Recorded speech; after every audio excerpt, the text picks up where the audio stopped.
Hi, I'm Sid Lieberman, and I'm the Foley artist for Heartland.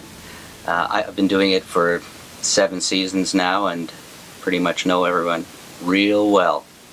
Foley is the art of creating sound effects and synchronizing them and performing them synchronized with the picture. And that's what we do here.